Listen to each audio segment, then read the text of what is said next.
for being here. This is a very, very exciting night for me. This book is very close to my heart. I tell people that this was probably the most fun I've ever had writing a book of poetry. If you know anything about my work, my previous books have been a little, as my mom always puts it, can't you ever write anything happy? I'm sorry, Mom. I'm writing our family's trauma so that I can find healing, and that's one of the things that this book has helped me to do, is to find healing as I was going through some very difficult mental health issues, as I was uncovering the trauma and the PTSD from childhood experiences that you can read about in Landscape with Headless Mama and my other collections. I needed an escape. I needed something that was just away from the trauma for a while. And I started watching a show called Through the Wormhole. Has anyone ever watched that documentary?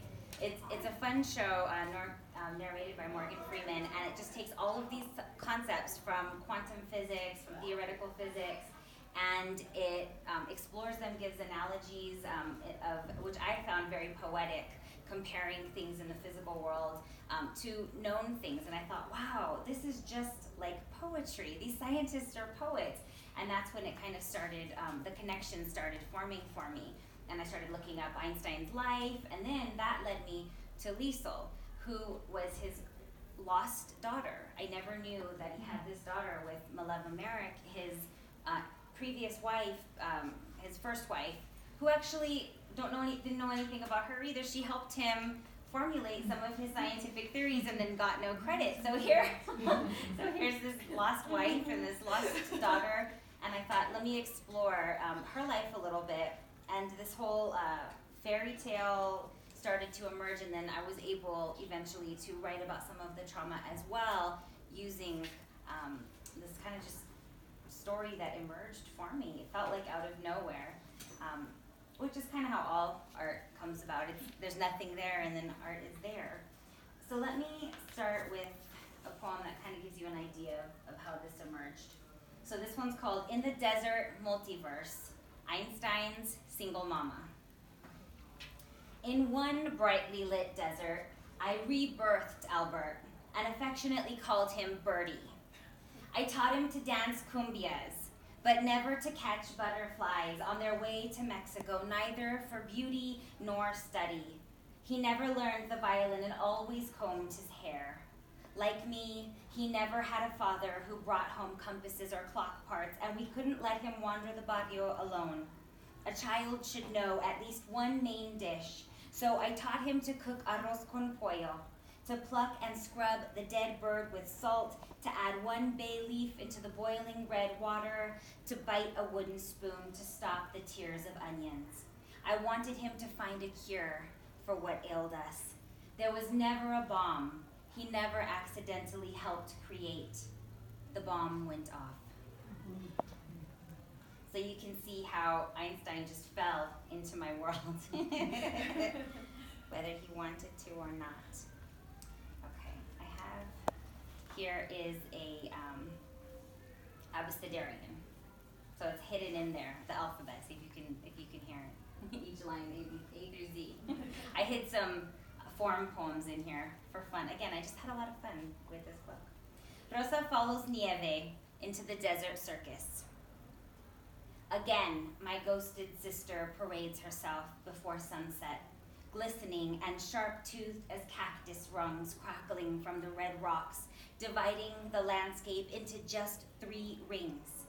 Southwestern elephants are shaped like bison, their white-horned skulls framing the first act, reviving the wild dead who've gone ahead. She's gotten so good at it.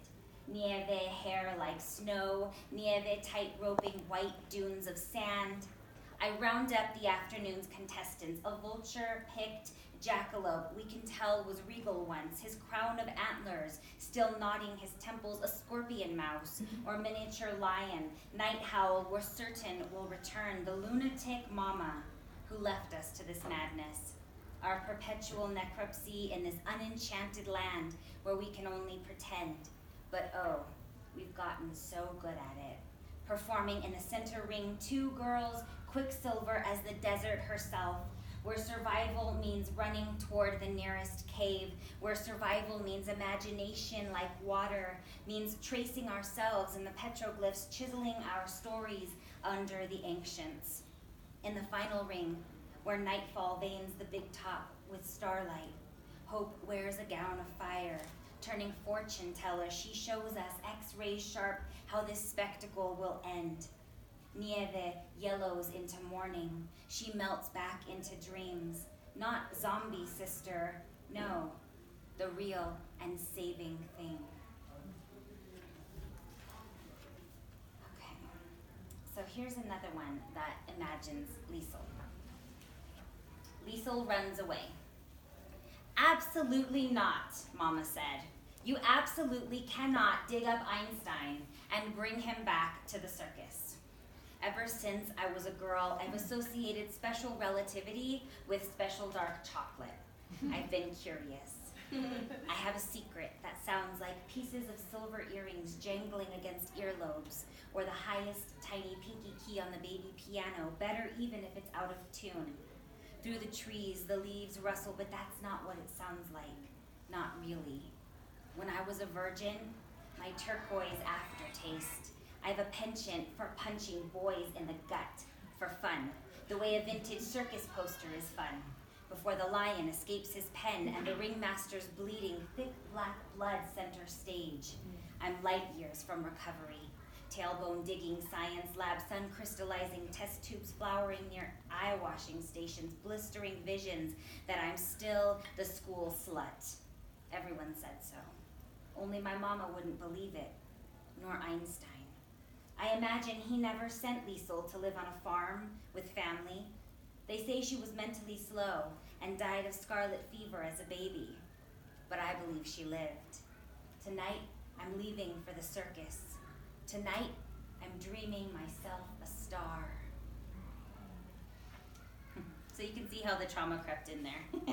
And it was just, I mean, if you have difficult poems to write, I highly suggest that you throw in some strange, surreal, twisted elements, some magic, and see what happens. And it was a way for me to write through it and find healing in a way that I hadn't before. I love the work that I was able to do in the other books, but this one, it was just so strange. It felt like a gift given to me. So another thing that I explore in the book is the lost daughters, right? And this is a Latina revisioning of the Brothers Grimm, Rose Red and Snow White, and who are sisters that swear that they'll never be separated. And so one of the things that I'm exploring in the book is the role of Latina women in the larger mainstream American culture, and really the lack of stories and fairy tales that I see that are on a mainstream basis that feature Latinx and indigenous peoples. So that is one of my goals. And so I was looking also because my daughter is biracial, she's Latina as well, and I was looking for examples of women in the sciences for her. And it's very difficult. There are women in the sciences, but it's very difficult to find books about them, information about them. I mean, they're just not as well known as Einstein, right? And it's like, well, where are Latinas? And so I wrote this, Reinas de STEM, which is queens in Spanish of STEM. And this is, so when I was researching, I found this quote from the Latin Times. Here we go. Not only are Latinas recognized for being super sexy, but they're also extremely smart. Here are just a few recognized in science and more. Okay, Reinas de STEM. Mama shapes masa into hypodermic needle. Mama shapes lump of clay and calls it my pudgy nose, my pudgy face. Nursing bag is dangerously low of diabetes meds. Google says I must be sexy. Less sugar, more injection. Lydia Villa-Komarov helped make those sugar sticks I need when my blood is burning spun sugar. Mija, look into the mirror at those lonjas. You're getting fat, and no one wants a chubby princess. To be a STEM queen like Adriano Ocampo, planetary geologist at NASA, or the face that launched and I'm going to mispronounce this word from the Mayan ruins. I should have looked it up. I'm sorry. Does anyone know Chiolu? I'm sorry. Among the Mayan ruins, and set even Chicxulub. Among the Mayan ruins, and even set prehistoric beasts afire. Mama's chupacabra, stainless steel, and the biologist says women are not socialized to believe they can earn a living, much less be a scientist. But Franciana Dominique Cordova at Los Alamos of rays both X and gamma is no pageant sovereign, and Ellen Ochoa, Chicana tearing chokeweed, breaking branches stem by stem, flew in space. Mama, look at me. I float. I fly. Okay. And then let's do. Okay. So another theme that runs through the book is the idea of finding a scientist who would kind of help the girls along their journey, finding a godlike figure, and what the girls find is Princess Alice. Rosa meets Princess Alice. When I was young, I fell in love with the scientist who came to my school, rounded up kids at random, and introduced us to Princess Alice. He pointed toward an empty chair. It isn't empty.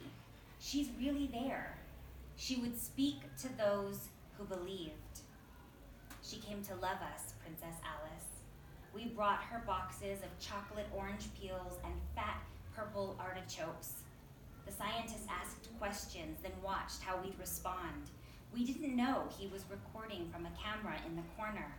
We only knew to throw darts at the impossible target from behind our backs without cheating, because Princess Alice was watching from her invisible throne. There was another group, I found out later, who did not receive the gift of Princess Alice, who felt no presence in the inexplicable, who crossed the line taped to the ground, then turned around or set the dart straight in the bullseye, who spent their love on something tangible. And although the test confirmed, we are merely wired to believe. I loved him for offering our small hearts to someone only we could see. And I just loved that so much. That's based on a real experiment, and in the book it gives notes for what Jesse Baring is the scientist who performed this experiment, and I just love that as an analogy for our being wired to believe, yes, but also I feel like children know something about the spirits that are there, and so many times we either forget or deny it away, and our science takes over, and I just loved that the scientist was able to see something maybe of the spiritual, and that's what I was looking for as well in the book, that melding place of the scientific and the spiritual together. So, okay, where are we for time? Good? Okay, let me do a couple more. Okay, here we go. Rosa and Nieve say goodbye to the Desert Circus. Unbloom the night cactus. Return honey bats to their nocturne roost. Empty the prickling organ pipes. Refill every mine. Bodies in motion must. For every girl with nectar in her mouth. For every sister filled with fruit. Deworm. Recap. Restrain. Unpollinate the desert. Unslake its stubborn ventricles. Skull white. Bone dry. Girl empty.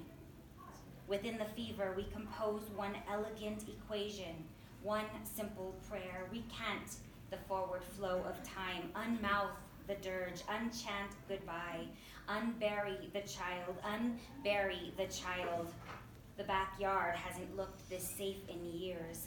Unswallow the sky, break its beak, its brittle arrow, unslung, rock split. There is a way back. So, go to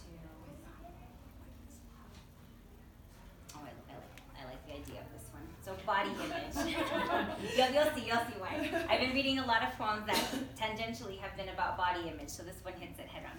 Body image, or Nieve reminds me who I am.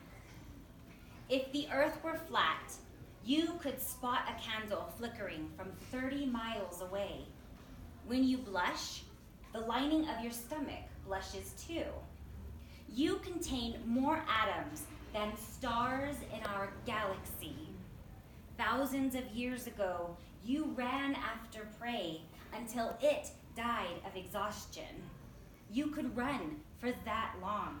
Each hour, you release enough heat to boil water. A block of your bone, just a matchbox of your bone, could support 9 elephants. You are bioluminescent. You glow in the dark. If you could pick up the light with your illusionist's eyes, you would see who you are. You would see who you are and marvel. I need to read that. Okay. Let me do maybe one more. Let's do.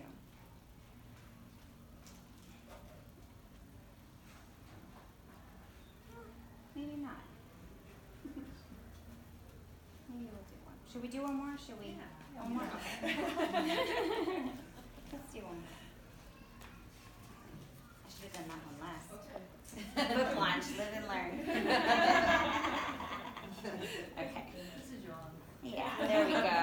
There we go. Okay, let's do Rosa and Nieve grow up. In the last battle, the unicorn bloodies her horn. Past the bosque marshlands, she must suffer. Her hooves are meant for loam.